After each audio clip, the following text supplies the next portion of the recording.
नमस्कार। प्रादेशिक समाचार के साथ मैं मुग्धा तिवारी। पहले मुख्य समाचार।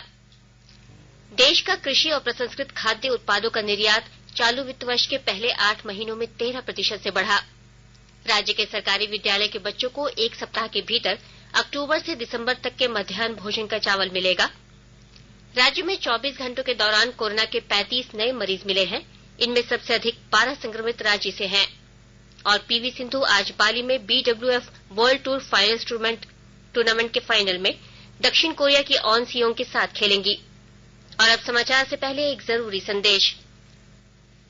देश कोविड टीकाकरण अभियान के अंतर्गत 150 करोड़ टीके लगाने की दिशा में निरंतर आगे बढ़ रहा है। वहीं कोरोना वायरस का नया वेरिएंट ओमिक्रॉन के मिलने से चिंताएं भी बढ़ी हैं। इसे देखते हुए श्रोताओं से हमारी अपील है कि यथाशीघ्र दोनों टीके लगवाएं और अन्य लोगों को भी टीके लगवाने के लिए प्रेरित करें। और कृपया इन 3 आसान उपायों का पालन अवश्य करें।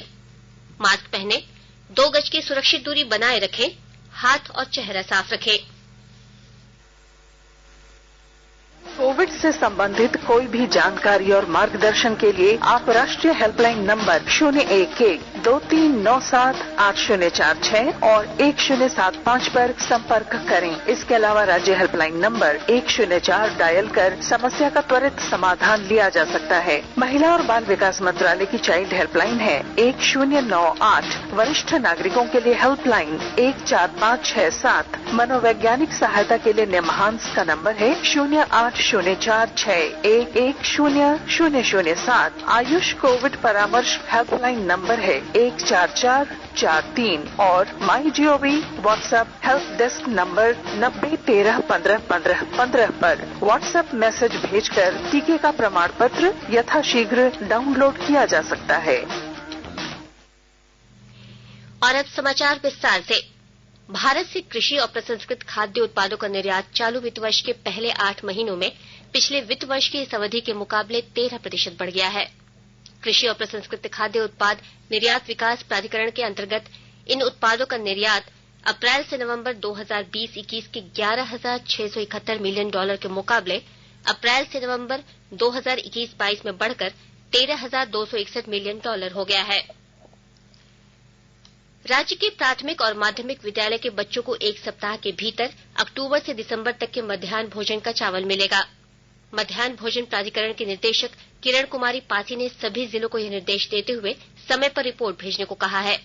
इसके अंतर्गत 1ली से 5वीं के बच्चों को 100 ग्राम चावल के आधार पर लगभग 5.5 किलो और 6वीं से 8वीं के बच्चों को 150 ग्राम के आधार पर लगभग 8.5 किलोग्राम चावल मिलेगा। मुख्यमंत्री हेमंत सोरेन और केंद्रीय खान मंत्रालय के अपर सचिव एम नागराजू ने मिलकर राज्य के 29 कोल ब्लॉकों को चालू करने के संबंध में बैठक की। एम नागराजू ने मुख्यमंत्री को अवगत कराया कि राज्य के 6 कोल ब्लॉकों से खनन जल्द शुरू होगा। उन्होंने बताया कि राज्य के 29 कोल ब्लॉकों में से 3 कोल ब्लॉक में पहले से ही उत्खनन कार्य प्रारंभ है तथा आने वाले कुछ महीनों में केंद्र और राज्य सरकार के संयुक्त प्रयास से केरेडारी, चट्टी बरियातू, बदाम, तुबेर, टोकीसूद एवं लोहारी कोल ब्लॉक में उत्खनन कार्य शीघ्र ही चालू हो सकेगा। केंद्रीय खान मंत्रालय के अपर सचिव द्वारा मुख्यमंत्री के समक्ष जानकारी रखी गई कि इन 6 कोल ब्लॉकों में उत्खनन कार्य प्रारंभ करने को लेकर केंद्र एवं राज्य सरकार के पदाधिकारियों द्वारा सकारात्मक प्रयास किए जा रहे हैं। शीघ्र ही इन 6 कोल ब्लॉकों में उत्खनन कार्य प्रारंभ हो सके यह हम सभी की प्राथमिकता होनी चाहिए। मुख्यमंत्री ने केंद्रीय खान मंत्रालय के अपर सचिव एम नागराजू को निर्देशित किया कि विभिन्न कोयला उत्खनन कंपनियों के आवंटियों को झारखंड एक्ट का पालन कराना सुनिश्चित किया जाए। राज्य सरकार के नियम के अनुसार उत्खनन कंपनियों में कार्यरत 75% मानव बल झारखंड के हो, यह प्राथमिकता के तौर पर सुनिश्चित की जाए। राज्य कैबिनेट की बैठक 9 दिसंबर को होगी। प्रोजेक्ट भवन में शाम 4 बजे से प्रारंभ होने वाली इस बैठक की अध्यक्षता मुख्यमंत्री हेमंत सोरेन करेंगे। इस बैठक में विधानसभा के शीतकालीन सत्र में प्रस्तुत होने वाले द्वितीय अनुपूरक बजट पेश किए जाने की स्वीकृति सहित विभिन्न विभागों के अंतर्गत संशोधित नियुक्ति नियमावलियों को भी मंजूरी दी जाएगी। बैठक की जानकारी मंत्रिमंडल सचिवालय एवं समन्वय विभाग ने दी है। सभी विभागों को कैबिनेट की बैठक के लिए संलेख तैयार करके प्रस्ताव भी उपलब्ध कराने का अनुरोध किया गया है। आज विश्व मृदा दिवस मनाया जाता है। इसकी शुरुआत वर्ष 2002 में international union of soil sciences की ओर से हुई थी। इस वर्ष विश्व मृदा दिवस का थीम मिट्टी लवणता को रोकना और उसकी उत्पादकता को बढ़ाना है। गौरतलब है कि भारत में लगभग 17% जनसंख्या मात्र 2.5% भौगोलिक क्षेत्र में निवास करती है, जहां हर वर्ष जनसंख्या में तेजी से वृद्धि भी हो रही है। लगातार शहरी और औद्योगिकीकरण के कारण कृषि योग्य उपजाऊ भूमि भी कम हो रही है। अनुमान के अनुसार खाद्यान्न उत्पादन में देश को प्रति वर्ष 5 से 6 मिलियन टन बढ़ोतरी की आवश्यकता है। गृह मंत्री अमित शाह ने राजस्थान के जैसलमेर में आयोजित 97वें बीएसएफ स्थापना दिवस परेड की मुख्य अतिथि के तौर पर अध्यक्षता की। 1 दिसंबर 1965 को भारत पाकिस्तान युद्ध के बाद बीएसएफ की स्थापना की गई। यह बल 6000 किलोमीटर से अधिक अंतर्राष्ट्रीय सीमा की रक्षा करता है। पहली बार दिल्ली से बाहर स्थापना दिवस आयोजित किया गया। श्री शाह ने इस अवसर पर बीएसएफ जवानों को पदक प्रदान किए। अमृत महोत्सव के तहत आकाशवाणी की साप्ताहिक क्विज में आइए आप भी शामिल हों।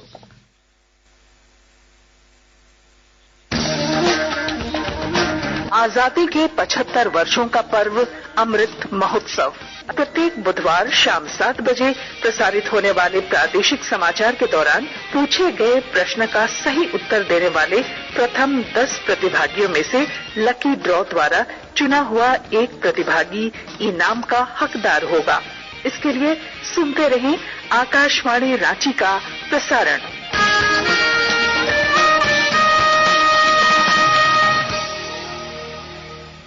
जागो ग्राहक जागो, जागो ग्राहक जागो। आजादी का अमृत महोत्सव के लिए सभी उपभोक्ताओं को शुभकामनाएं। हॉलमार्क सोने की शुद्धता सुनिश्चित करता है। हमेशा हॉलमार्क वाले सोने के आभूषण खरीदें। उपभोक्ता किसी भी शिकायत के लिए कृपया राष्ट्रीय उपभोक्ता हेल्पलाइन टोल फ्री नंबर 14404 पर संपर्क करें। उपभोक्ता मामले विभाग, भारत सरकार द्वारा जनहित में जारी। जानो अपने अधिकारों को, अपने हक पहचानो, बेईमानों को सबक सिखाओ, ग्राहक अब तो जागो। जागो ग्राहक जागो, जागो ग्राहक जागो। आकाशवाणी के ताजातरीन समाचारों के लिए आप हमारी वेबसाइट newsonair.com पर लॉग ऑन कर सकते हैं। ताजा समाचार ट्विटर हैंडल @AIRNewsAlerts और Facebook page all India radio news पर भी उपलब्ध है। आप प्रादेशिक समाचार एकांश के ट्विटर हैंडल @AIRNews_रांची और फेसबुक, इंस्टाग्राम पेज तथा YouTube channel AIR news Ranchi पर भी हमारे बुलेटिन सुन सकते हैं। प्रादेशिक समाचार आप आकाशवाणी रांची से सुन रहे हैं और अब पेश है कोरोना से बचाव के कुछ संदेश।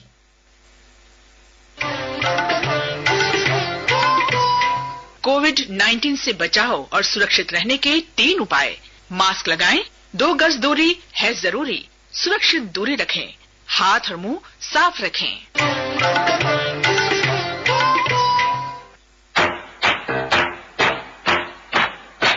चलो मिलकर एक शुरुआत करें, चलो एक फैसला आज करें, मास्क नहीं तो टोकेंगे, कोरोना को रोकेंगे, चलो एक वादा करते हैं, चलो कुछ वादा करते हैं, मास्क नहीं तो टोकेंगे, कोरोना को रोकेंगे। भारत सरकार द्वारा जनहित में जारी। राज्य में 24 घंटों के दौरान कोरोना के 35 नए मरीज मिले हैं। इनमें सबसे अधिक 12 केस राजधानी रांची में हैं। राज्य में इस समय कोरोना के 115 सक्रिय मरीज हैं। स्वास्थ्य विभाग के अनुसार रांची से मिले 12 मरीजों के अलावा पूर्वी सिंहभूम से 10, पश्चिमी सिंहभूम से 5, धनबाद से 4 और सिमडेगा से 2 नए मरीजों की पहचान हुई है। बोकारो और गुमला में एक नए मरीज की पुष्टि हुई है।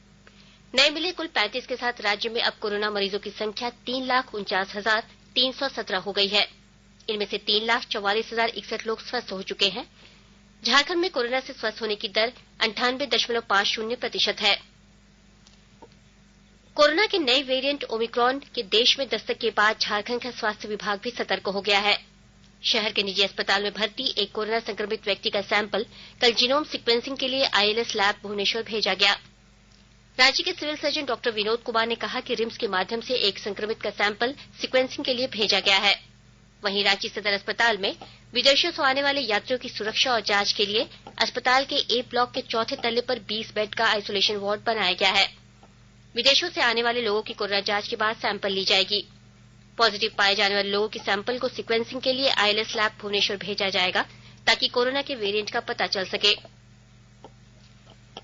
राष्ट्रव्यापी टीकाकरण अभियान के तहत देश में अब तक 127 करोड़ 61 लाख से अधिक कोविड टीके लगाए जा चुके हैं। स्वास्थ्य मंत्रालय ने बताया कि पिछले 24 घंटों में 1 करोड़ 4 लाख से अधिक लोगों का टीकाकरण किया गया। इसी दौरान 8,895 नए मामलों की पुष्टि हुई। देश में इस समय 99,155 लोगों का इलाज चल रहा है। स्वस्थ होने की दर 98.35% है। केंद्र सरकार ने कहा है कि अब तक राज्यों और केंद्र शासित प्रदेशों को 138 करोड़ 95 लाख से अधिक कोविड टीके उपलब्ध कराए जा चुके हैं। स्वास्थ्य मंत्रालय ने कहा है कि 21 करोड़ 13 लाख से अधिक टीके अब भी राज्यों और केंद्र शासित प्रदेशों के पास शेष हैं। राष्ट्रव्यापी टीकाकरण अभियान के तहत केंद्र सरकार राज्यों और केंद्र शासित प्रदेशों को मुफ्त में कोविड टीके उपलब्ध करा रही है। रामगढ़ जिले की उपायुक्त माधवी मिश्रा ने सदर अस्पताल रामगढ़ का औचक निरीक्षण किया। इस क्रम में उन्होंने चिकित्सकों तथा अन्य कर्मियों की उपस्थिति की जांच की। उन्होंने special new born care unit, महिला वार्ड, इमरजेंसी सहित अन्य सुविधाओं का जायजा लेते हुए अधिकारियों को अस्पताल आने वाले मरीजों को सभी तरह की सुविधाएं उपलब्ध कराने के संबंध में आवश्यक निर्देश दिए। पेयजल एवं स्वच्छता विभाग के सचिव प्रशांत कुमार ने दुमका प्रखंड अंतर्गत बराटाड़, हिजला एवं धदकिया गांव में जलापूर्ति योजना का जायजा लिया। सचिव ने कहा कि सभी अनुसूचित जाति जनजाति बहुल टोलों में सोलर आधारित पाइप से जलापूर्ति करना राज्य सरकार की महत्वाकांक्षी योजनाओं में से एक है। उन्होंने सभी मुखिया को निर्देश दिया कि वे कमेटी का गठन कर इन योजनाओं के रखरखाव का कार्य समय पर कराना सुनिश्चित करें। पाकुड़ जिले में झारखंड NRHM ANM GNM अनुबंध कर्मचारी संघ ने अपनी मांगों के समर्थन में सिविल सर्जन के खिलाफ धरना दिया है।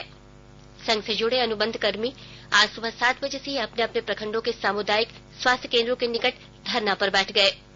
सभी स्वास्थ्य कर्मी 3 माह के बकाया वेतन का भुगतान करने, अनुबंध स्वास्थ्य कर्मियों को रविवारी अवकाश देने, कोविड वैक्सीनेशन में शामिल सभी कर्मियों को नाश्ता भोजन देने की मांग कर रहे थे। पीवी सिंधु आज पाली में BWF world tour finals tournament के फाइनल में दक्षिण कोरिया की ऑन सियोंग के साथ खेलेंगी। सिंधु ने कल सेमीफाइनल में अकाने यामागुची को हराया था। मौसम विभाग के अनुसार समुद्री तूफान जवाद के आज दोपहर तक पूरी तट से टकराने के पहले कमजोर पड़ने का अनुमान है। इसके कमजोर पड़ने से अगले 12 घंटे में उत्तर की ओर बढ़ने की उम्मीद है। राज्य में कल इसका सबसे ज्यादा असर कोल्हान और उसके आसपास के इलाकों में पड़ा है, जहां दिन भर बारिश हुई।